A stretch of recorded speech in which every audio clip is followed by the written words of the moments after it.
Hi, my name is Isaiah Richardson, and I'm giving a presentation about delivering bad news. Delivering bad news begins with neutral idea that leads to refusal or bad news. If the bad news is presented in the first sentence, the reaction is most likely to be negative. Present facts, analysis, and reason for refusal or bad news. So basically, if I'm giving you bad news, I have to give you a reason why and the facts and everything. States bad news using positive tone and de-emphasize techniques. So if I'm telling you bad news, I should tell you in a positive tone per se and emphasize techniques. Includes counter proposal or silver lining idea when possible or appropriate. So if I tell you some bad news, try to make some good news come out of the bad news in some way. Closes with ideas that shift focus away from refusal or bad news and indicates continuing relationship with receiver. So basically, if I know you and I tell you some bad news, I want to be in good relationship with you and make sure that we don't fall out because I'm telling you bad news or denying you anything. Your objective is to help your audience understand and accept your message. Basically, just let them know, you know what I'm saying? Make the message clear. Make it understanding. Developing a bad news message. Provide a buffer to cushion the bad news that will follow. Simply focus on the good instead of the bad, and try to soften it up before you tell them the bad news. Let the audience know what the message is about without stating the obvious. If I have bad news, I don't want to tell you just off bat.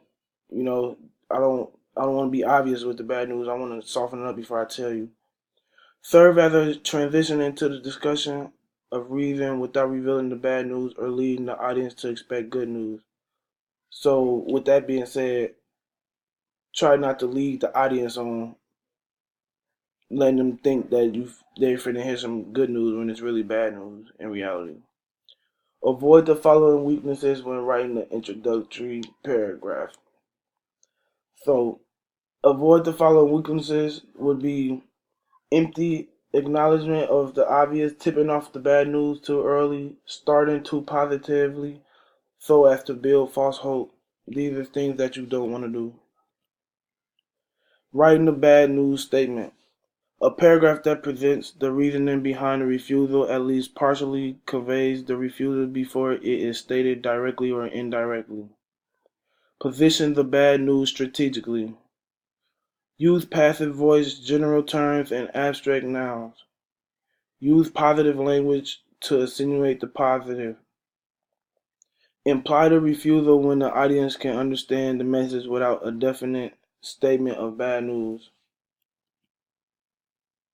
Closing positively. De-emphasize the unpleasant part of the message. Add a unifying quality to the message. Include a positive, forward-looking idea. An expression of willingness to assist in some other ways. So if I tell you some bad news and I feel like I still want to help you and assist you in a way where it can benefit both of us, I can find a way for both of us to network together and come to something where we can make something good out of the bad news. Statements that encourage future controversy. So, statements that encourage future controversy, like, I don't know, do you, what do you say? Thank you. Do you have any questions? If so, hit me, and email me if you have any questions or anything like that in that nature. Thank you for watching my presentation.